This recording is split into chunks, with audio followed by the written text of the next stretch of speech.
Hello, everybody, and welcome to another thrill-packed episode of The Blind Spot.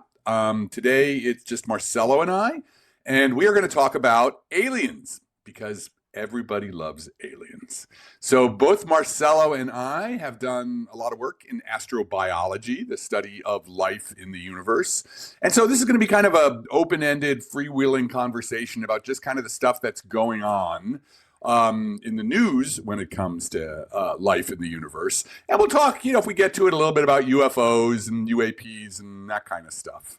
So maybe let's start with the thing that's been in the news most, which is 3-Eye Atlas. So Marcelo, what is 3-Eye Atlas and why should anyone care? So the three eyes stands for third interstellar object, right? And it is, I'm not sure exactly how many years. I mean, it's been 2 or 3 years that we identified the first one. The second one, Oumuamua was like 2016, 2017, maybe? oh, that's even longer than that. It may have Okay, been, was that the or somewhere first around one, there. Oumuamua? Was Oumuamua the first one, and then there was a second? No, it was the second one, right? Yes. Right. So Oh, wait, nowadays, no, this wait, new I'm one, sorry. Oumuamua was first. 2-Eye Borisov was the second one. And that one was totally a comet. There was absolutely right? there was nothing interesting. Well, it was interesting, but it was like very much looked like solar comets. So now there is this third one, which has raised a huge amount of interest in the popular imagination, let's put it that way, and media and social media, because in the beginning, or at least to some people, it appeared that it was a very awkward object for the way it was moving and behaving, right? And then a very famous colleague of ours, in fact, astronomer, made some pronouncements saying that, this object could be of alien origin, meaning not just they came from a different stellar system, which is the interstellar that comes in the name, but it was actually a technological device that was just taking a stroll across our solar system. And then, of course, all hell breaks loose, because then you say, okay, what does that mean? Are we being observed? Are they really good? Are they evil? And all sorts of these ancestral fears about aliens and Interesting. their intentions come in. So, Adam, take it from here, and then I'll Right. interject. So the story, what happened here was, the quote unquote Harvard astronomer, right? That's what you kept seeing in the news was Harvard Yeah, Harvard astronomer astronomer. says Yeah, that, 3-Eye Atlas is a artifact on its way. And that Harvard astronomer was Avi Loeb. And Avi, so that's a little bit of background. So we're going to talk a little bit about Avi Loeb as respectfully as we can. Because Avi Loeb is an astronomer theoretical astrophysicist, who both of correct. us know, and has been, he's done really amazing work. Most of his life was work in early universe kind of astrophysics, black holes, Hmm. things like that. And Avi is one of these guys who has lots of ideas, and a few of them are true, but just throws out. I mean, he's super creative, and that's what. And he's also, I want to say this. He's a really nice guy, very open, very generous. I had a lot of interactions with him when I was first getting into this field that we're going to now define, technosignatures, which is the study of intelligent life, as opposed to biosignatures, which is the study of, we can call it dumb life, not meaning to diss microbes. But so Avi did some great work on technosignatures early on in the 2015, 2016, before that, was really a leader in the field, and he was always an iconoclast, which was fine. But then starting with Oumuamua, he sort of like became strident in a way that started to really bother a lot of people in the astronomy field. So Oumuamua was the first interstellar object, and we didn't even catch it until I believe it was on its way out of the solar system. So we didn't have a good view of it. And Avi published a paper that said, hey, it could be could be a technosignature, it could be an artifact, which is fine. It's great. Sure, you can list that as one. And Hmm. particularly, he said that because of the way it was moving and such, there were some what we call anomalies, things that maybe didn't look exactly the way we would have expected for a solar system comet. And then people started to push back on it, especially on this claim, which they should, right? Because that's how science works. And then Avi, like really like a kind of like a pit bull with his jaw locked, sort of like locked into this idea that it was a techno signature and wouldn't let go of it. And then in particular, he's not a comet scientist, right? He has not spent his life studying comets and all the nuances that go in being an expert in comets. And he started like, the people who were comet experts were like, oh, Avi, here's why this idea is wrong, or here's where the challenge. And he's like, no, you're all wrong. And he, kind of also got kind of nasty about it. These other astronomers were just closed-minded and they didn't really want to, think about the possibility of, it being an alien artifact. And of course, some of these people are actually work in techno signatures, are perfectly open-minded about it and would love for it to be a techno signature. It's just that the science didn't hold up. And so fast forward now to 3I Atlas. And No, early wait, on, before, go ahead. before you go there, was there his Galileo project, right? Which was Right, the one, right. Yeah. so that was also about trying to find some kind of alien technology that sunk into the bottom of oceans, right? By kind of like Yeah. scraping and Yeah. looking for these microspheres made of some, Yeah. This is possibly also some right. some metallic compound that is not of Earth origin, right?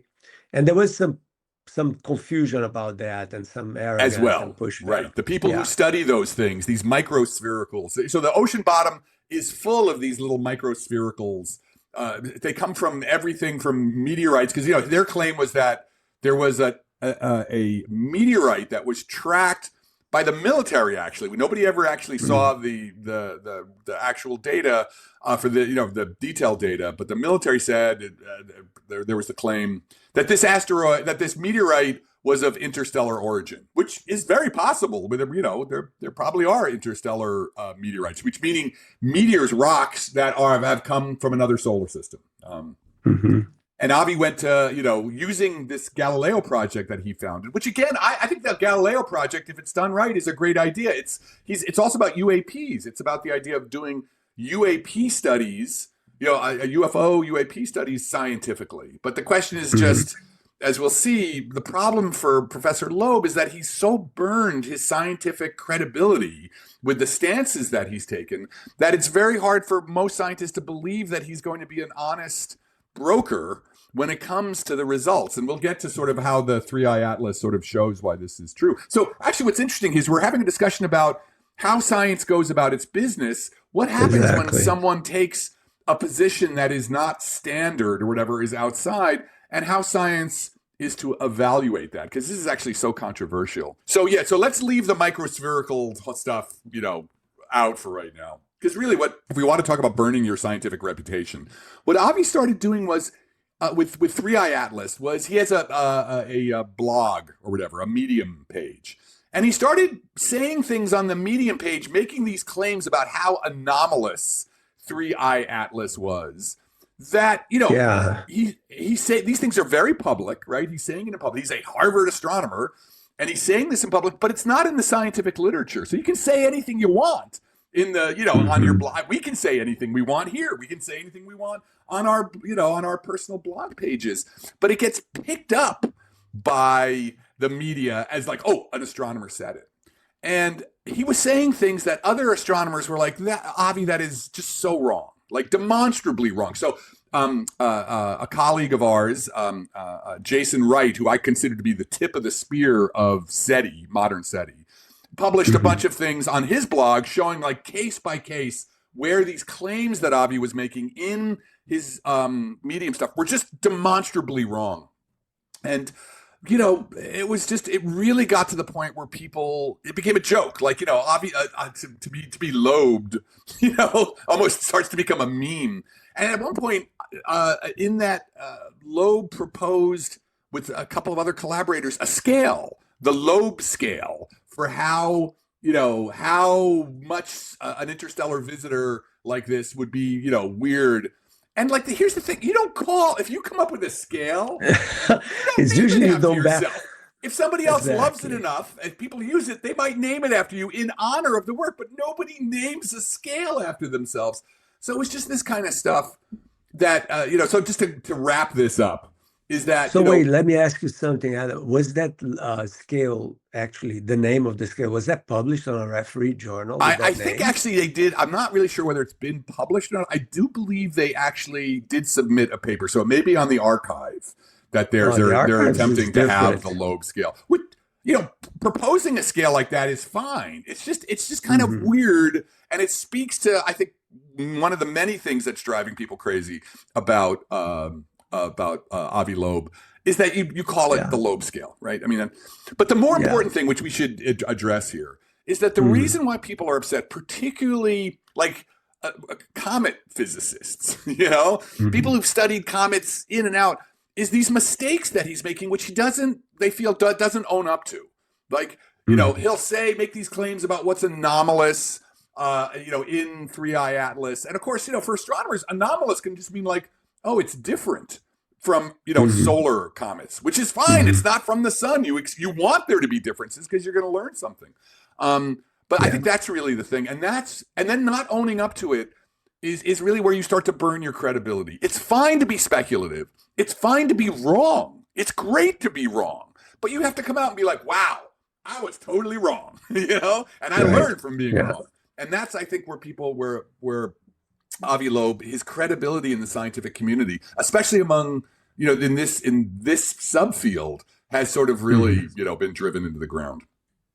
Yeah, because science does need open minds, right? I mean, we do have to kind of look at unexpected new phenomena, which is like a Voyager from another stellar system. It's kind of an amazing opportunity for studying, right? Because all the objects that we have here are mostly asteroids and comets, which are locked into orbits around the sun. And we know, a lot about those things. And it was, I think, Newton in his book, which he did not call the Newton law of gravity, by the way.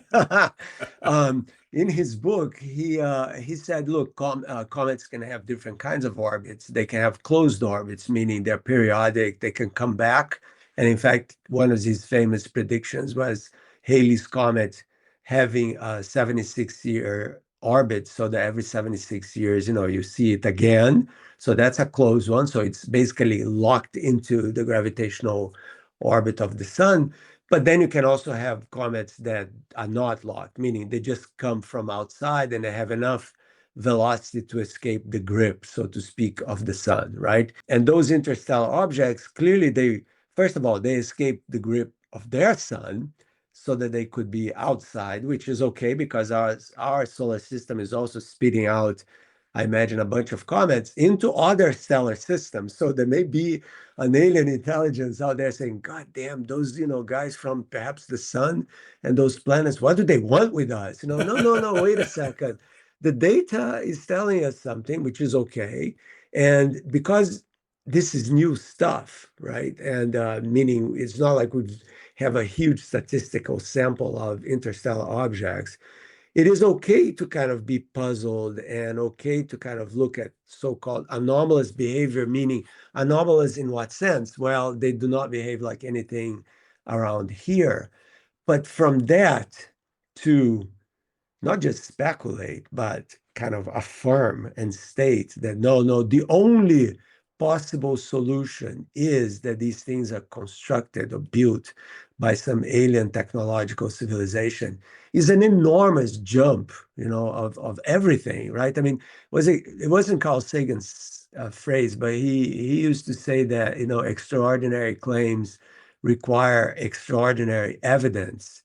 And the point here is that it is an extraordinary claim, meaning, hey, these things are made by aliens, but the evidence is not extraordinary and seems to be interpreted wrongly, right? That's Right. what you're saying about the community. Yeah. Yeah, yeah.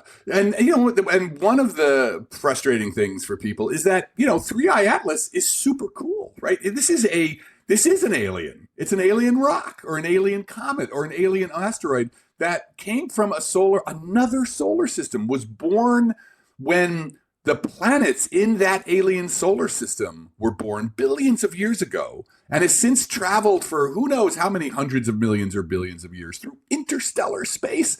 This is so cool. And somehow all that coolness gets lost because we've got to argue about whether or not, it's an alien spaceship or not. And so, which it's, there's no evidence for that. And so then you lose the really cool story, the magical story, the story of great wonder and amazement is that we're seeing a piece of a planet, right? A piece of a piece of construction debris from the assembly of worlds in an alien solar system billions of years ago. And so, like, man, that's cool enough, and so that's one of the things I think that also got people upset. Right, because it's kind of like hiding this whole aspect of wonder that comes from actually being realistic about Right. what you're actually seeing. You don't need to fantasize in that sense, I mean, just what it is amazing. And honestly, if we were an alien spaceship, right? I mean, where we're able to travel across interstellar space, I think it's good to give people an idea what that really means, traveling across interstellar space, right? Just like a simple example, right? Is the closest star system to the sun is this Alpha Centauri system, which I think is a triple star system, Yeah. or something like that. And that thing is at about 4.5 light years away from us, right? So it takes light 4.5 years to go from that stellar system to us, which, as I think must have said here before, means that really the light that you're seeing now is really 4.5 years old. So you're not seeing the system now, you're seeing it as it were 4.5 years ago. Now, the point is, if we were to send our fastest spaceship that we have now to that stellar system, right? Well, let's go take a look at what's going on, right? It would take, and we have some pretty darn fast, spaceships out there. Voyager, the 2 Voyager probes, the New Horizon probe, yeah. Yeah, I mean, they're going at what, 50, 80,000 kilometers per hour, or something like that. It would take about 80,000 years. But I think that's for a light year. Isn't that for 1 light year to get 80,000 years? I mean, so, No, I think that's right. I think the calculation is or is that for Alpha Centauri for 4 light years? Yeah, for Alpha Centauri, it takes about 100,000 years to get there. Yeah. With 100,000 years to cross. Yeah. Right. So that's what people should understand. 100,000 years to cross to the nearest, our nearest neighbor, our next door neighbor. 100,000 years with the fastest thing we've ever built. And so let's pause for a second, because this is kind of cool. Because, okay, so now let's imagine for a moment that this object is an alien craft of some kind. Well, it's not traveling at speeds much higher than our normal spaceships, right? Which means, unless it's in our neighbor, this thing is millions, tens of millions of years old. So if it is alien technology, it has been traveling around for tens of millions of years, which means it's very old alien technology, which means that this alien civilization, if it exists still, which is Adam's specialty, he can talk a lot about that, it would be incredibly ancient, because for an alien, and I don't know if anybody has ever written a paper kind of putting these numbers together and saying, what kind of civilization would that be to survive that long, and I mean, if it still survive, if it's still there, right? So the odds are highly not in its favor. No, may the odds be in your favor. What was it called? It was from Hunger Games or something like that. So it looks to me like it's just an anomalous piece of rock. Like Oumuamua apparently had a cigar shape, if I'm not mistaken. It was. Its aspect ratio was a little weird. It was long and thin, and didn't have, didn't.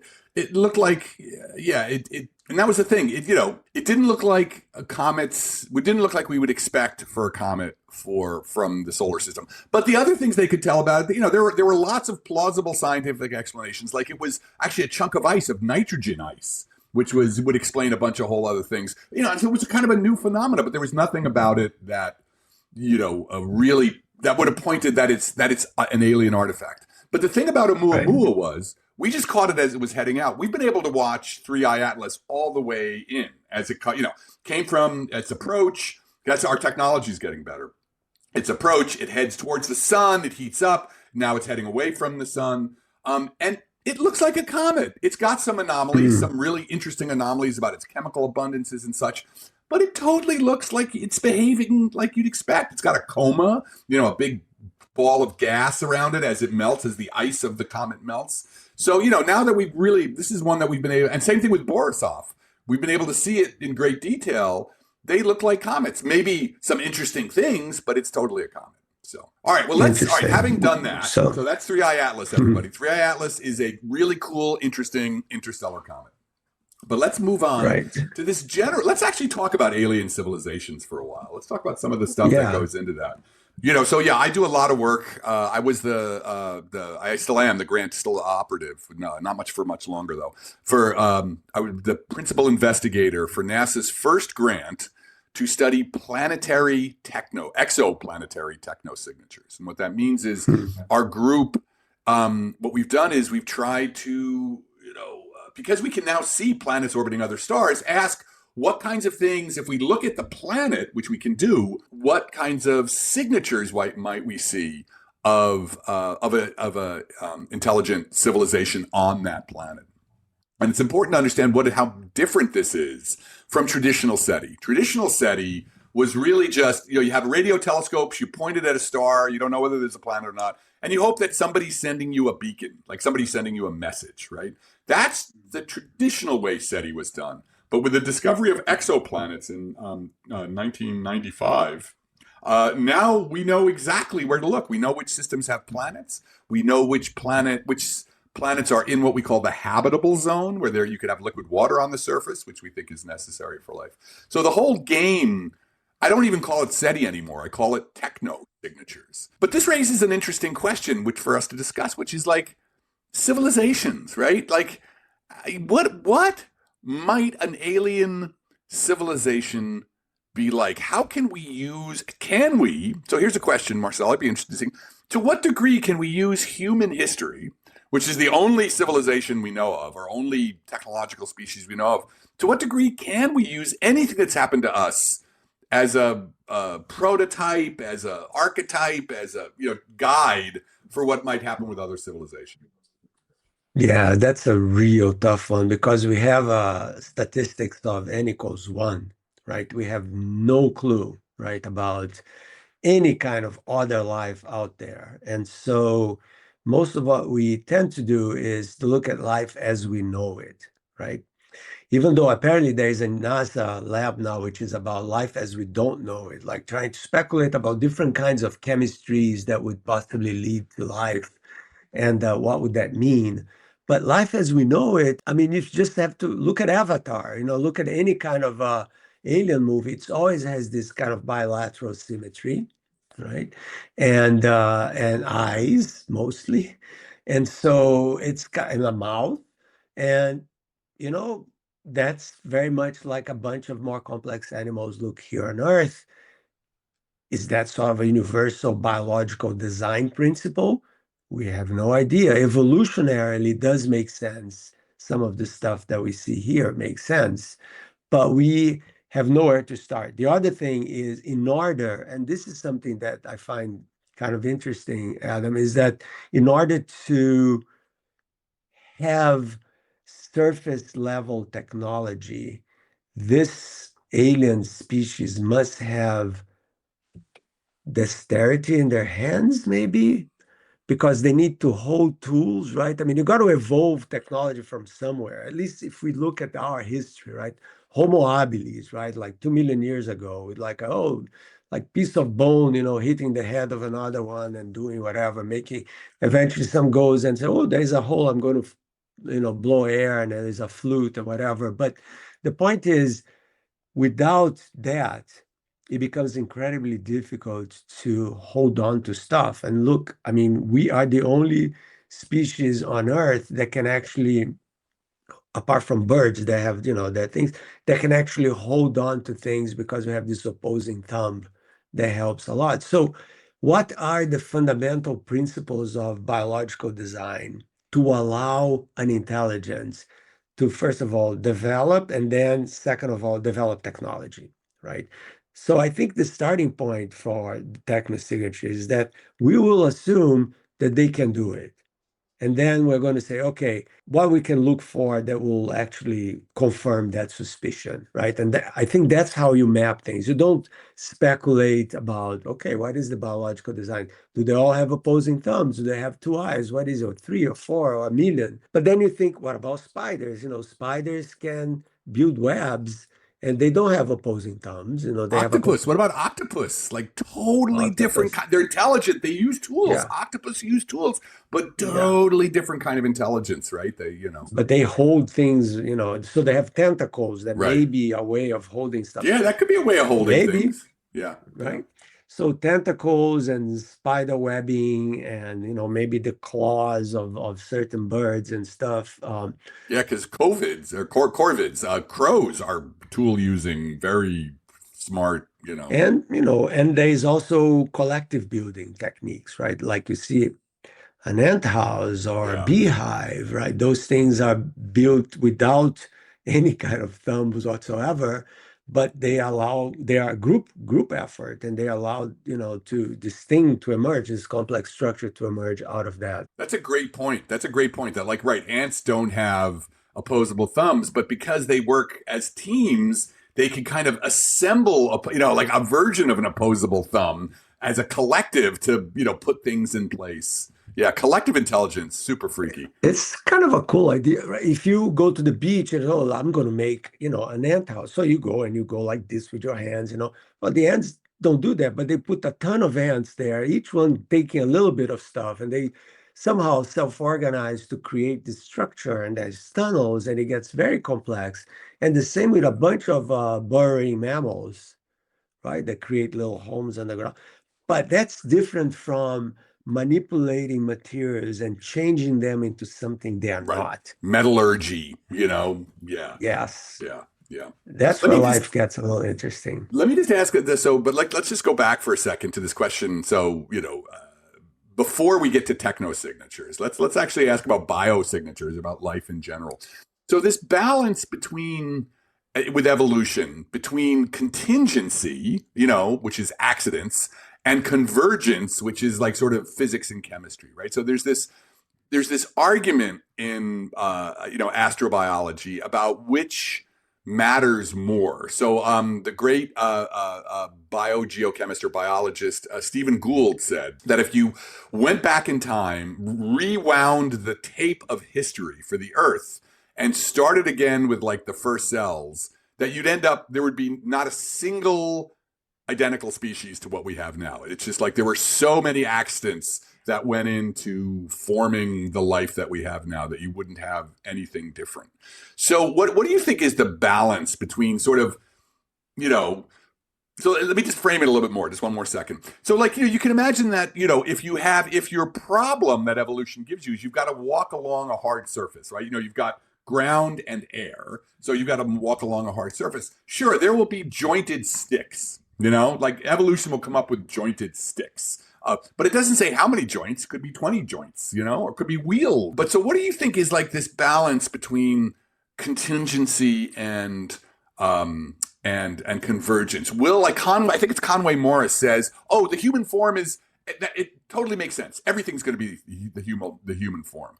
And most people are like, no way. Like that is just absolutely not going to. I think the consensus is that's not going to happen. But what do you think? Like what in general is this balance between contingency and convergence in astrobiological ideas of evolution? Yeah, so it has a lot to do with applying natural selection, right? I mean, what is actually a useful mutation versus a non-useful mutation, right? And I think in biology, it's pretty clear that most mutations are really bad, right? Very few are actually useful, right? And so there is a kind of a long-term optimizing process here, which means, if you have a bunch of mutations and the bad ones just lead to species to disappear, but the few good ones actually lead species to survive, then those are the ones that are going to be selected, in general, right? Which is totally true. That's why I think that if you have a land-based form of life, a lot of what we have here on Earth could be repeated elsewhere because it is useful. Right. The eyes, the turn of the neck that you can move. I mean, there are all sorts of stuff that really does a lot, help you to stay and a pattern recognition, all that kind of stuff. But I completely agree with Stephen Jay Gould when he says that if you rewound the movie of life on Earth with a different kind of history for Earth, whatever that is, a small change in the past would change everything in the future.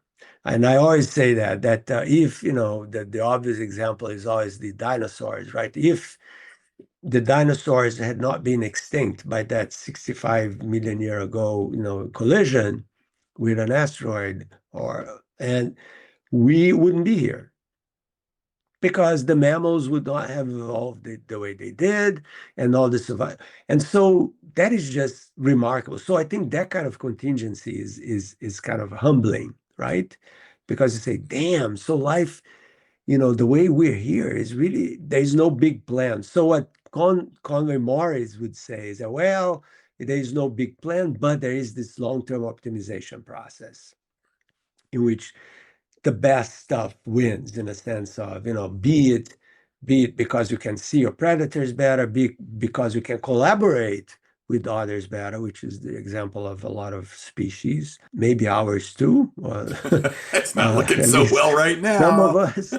Well, we collaborate, you and I. There we So, go. Look some at of us that. collaborate. But the point is, I don't think there is any kind of general statement you can make apart from the fact that, yes, contingency plays a gigantic role on this, but there's also a convergence of optimizing designs, that actually do work, right? I mean, and I mean, trees have been around for much longer than we have, like about 300 million years or more, and they developed survival strategies which are very sophisticated. We're beginning to understand that Right. they have no brains Right. and they have no eyes. Right. Right. But look at them, they're kind of amazing, and they seem to kind of like protect one another. They seem to spread nutrients underground, and so that is a kind of life that doesn't even move about much, just up and down mostly, and a little bit sideways with the branches, but it's not like colonizing other spaces directly. Although, again, damn, the more you think about life, the more amazed you are that you can't really generalize anything, Yeah. because seeds travel hundreds, Hundreds of miles. Right. thousands of Yeah. miles, Yeah. Yeah. right? In the bellies of And birds, right? and what an amazing survival strategy that is, Yeah. right? To think about that. Yeah. Yeah. And then again, it's contingency, but it's also natural selection. If Right. that did not happen Right. for certain trees, they wouldn't be here.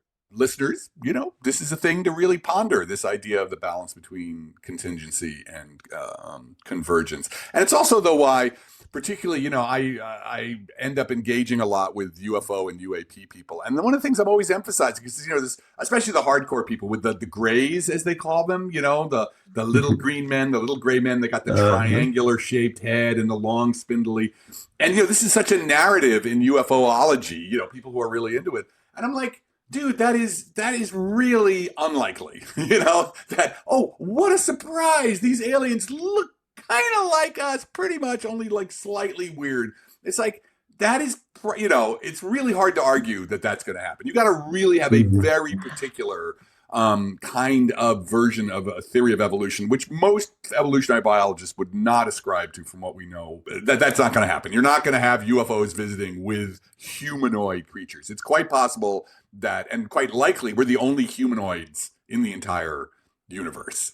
Yeah, that's very cool. I think that is very cool, right? I mean, think about that for a second, right? That we are the only humans in the universe. I mean, Yeah. Wow. I know. Right? Yeah. And the universe could be teeming with life. There could be zillions of species and zillions of intelligent species, but we're the only ones that look like this. Yeah. Yeah. As I always like to say, when you think, if we ever find alien life, you should expect to be surprised and grossed out.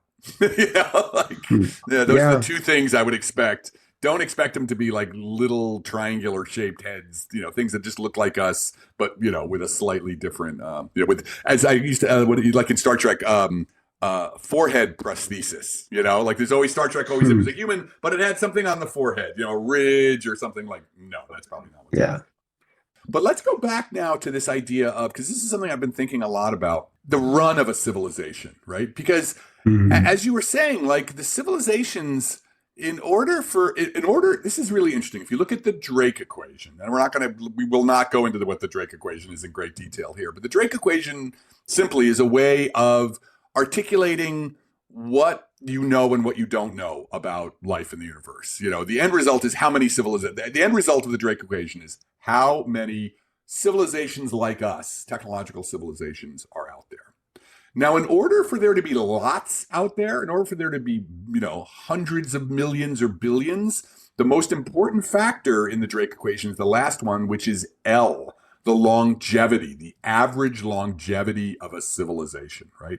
And unless that is literally hundreds of millions of years, or even billions of years, then actually we don't overlap. There's just not a lot at any one moment in galactic history. There's not a lot of civilizations for us to find, to talk to. So this is one of my questions is like, does any civilization make it to contiguously, right? One continuous civilization that lasts 100 million years. Is that even possible? Right. And I'm kind of suspicious of that. Like that, to be one society with a memory, unchanging. Like, is that, 100 million? We barely have, there's been human civilization recorded history for barely 8,000 years, barely, right? Really recorded history doesn't start until the Babylonians, which is, or whatever, like sort of 4,000, 5,000 years ago, somewhere around that, 6,000. So basically it's thousands to at most 10,000 years for human beings. And technological civilization is 200 years old. What would it mean to be a technological civilization that as one form lasted for 100 million years? Is that possible? Do you think that's possible? So first, it's good to say that the Drake equation is applied to a galaxy, right? So Right. it's usually, and so it's not talking about all the galaxies out there, which are so freaking far away anyways, that unless you have some wormhole that can put you You may there, get there. but still, even within our galaxy, the galaxy is 100,000 light years across, right? And it's about 10 billion years old. Right. So what Adam is saying is that if you do have a technological civilization somewhere in the galaxy, which is millions of years old, right, and it has really achieved the capacity to travel into outer space, then first of all, that civilization would, in principle here, had enough time to travel across the whole galaxy a few times. And if that's true, then even if you're traveling at 1/10 of the speed of light, right? If you can do that in a million years, you can cover 100,000 light years. That's a huge amount of space. That's the whole diameter of our galaxy, right? So that to me makes me a little pessimistic that if there are technologically spacefaring civilizations, that's the Fermi thing, That's right? the The Fermi Fermi paradox. paradox. Why aren't they here? Right? I Because they mean, should have reached, if one civilization could do that, it would have reached every star system in the, yeah. and the question then becomes, man, for you to, okay, so let's assume they do exist. And so have they decided not to spread out? But if they don't spread out too much, do they have the resources, the material, the natural resources to generate enough energy to sustain themselves for that long, right? How do they do? What's their secret? Like, because look at us, we are burning our planet down pretty much, right? I mean, we are basically eating the entrails of our planet because that's where all the coal and the oil and the gas comes from. We are basically eating the planet from the inside out to erect this giant monster thing on the surface, which is our modern civilization with our giant cities and stuff. How do they do it, right? And that's the big question. And I know you guys talk about all these different kind of like the Dyson spheres and all those things to maybe go there. But is that what they did? Is that what they could do? How would we know? Maybe that's going back to your technosignature stuff, Right, right.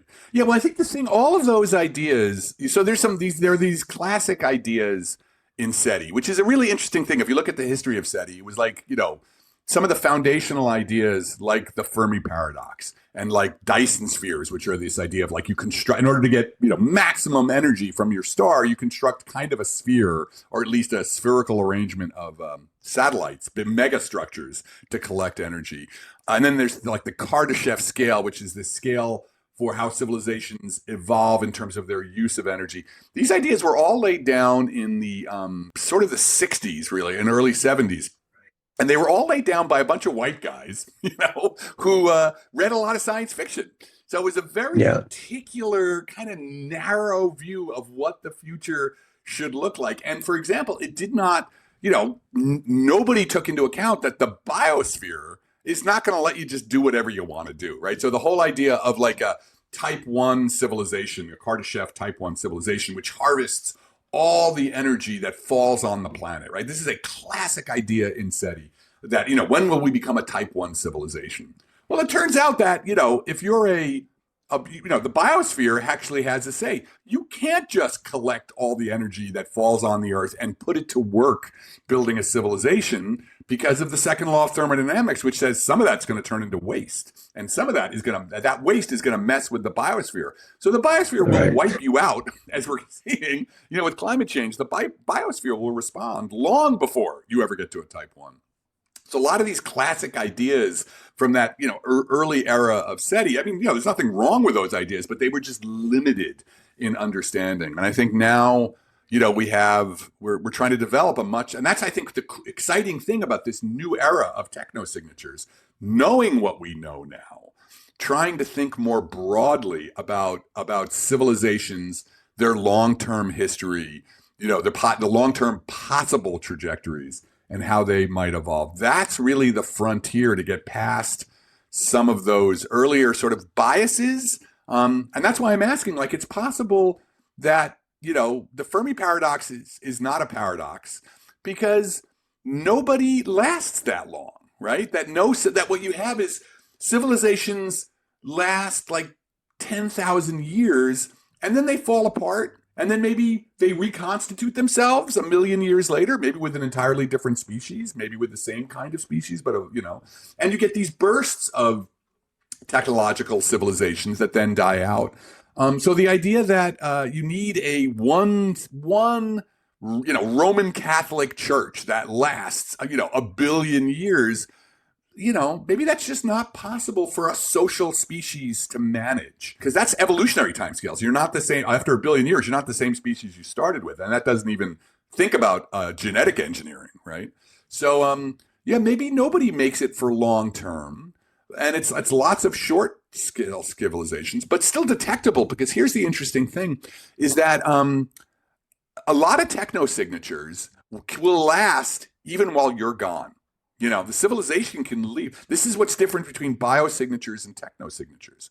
If a biosphere dies, all the biosignatures are gone, right? All the signatures that the planet has life, they're gone. But, we already have 5 technosignatures, probes, interstellar probes that have left the solar system. Now, nobody's going to find them, but, this is an example of shows you those are going to be out there for billions of years. So here's an example of a technosignature which would last. If we were to cover Mercury in solar panels to turn Mercury into an industry planet, right? That even if we died off, those solar panels would be there and would be visible for hundreds of millions of years. So our technosignature, our technosphere, our human technological society could be dead, but the traces that we left in the solar system could be visible for a long time. So that's why I think, this new era of thinking about technology and technosignatures takes us in a different direction. Yeah, it's kind of almost sad, right? Because it tells you, look, there'll be the ruins of something that have existed in this world gazillions of years ago. And then, of course, people say, but they could have developed spaceships, and why did they fail? That to me is really the important question because it brings us back to us here, right? Yeah. I mean, why did they fail? Did they fail because there were too many of them? So they just exhausted the natural resources of the planet, literally to just feed themselves? Did they fail because they destroyed each other? Did they did they fail because perhaps another intelligent species not so far away came over and destroyed them? Because one of the questions that there's no obvious answer to is, can two intelligent species coexist? Yeah. By intelligent, we have to be careful here, because all life, we're working on this together right now. All life is intelligent, we believe, from a bacterium to Yeah. to an Some orangutan and a Some whale. degree of You know, intelligence, they're sentience. all intelligence, because intelligence to us has to do with the capacity to interact with the environment in kind of meaningful and purposeful ways, which is stuff for us to talk about some other time. But when you come to technological intelligence, can two different species, or whatever you want to call them, coexist in peace and actually collaborate, right? So look, in our case, Nope. the history, yeah.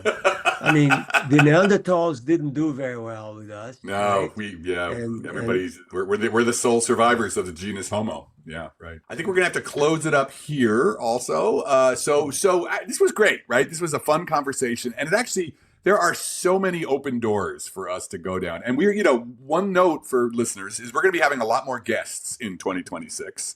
So you can expect a lot more of these shows are going to have really interesting guests, everything from, Buddhist thinkers, to people who are study techno signatures and such. So look forward and to artists and writers. We have Kim Stanley Robinson. Yes. Come on. Oh my God. The next one we're doing is with Kim Stanley, my hero. Like, to be able to talk, I'm such a nerd. I'm such a fanboy that I'm like, oh my God, I love I've read every one of his, I literally have read every one of his books. So that's coming up next.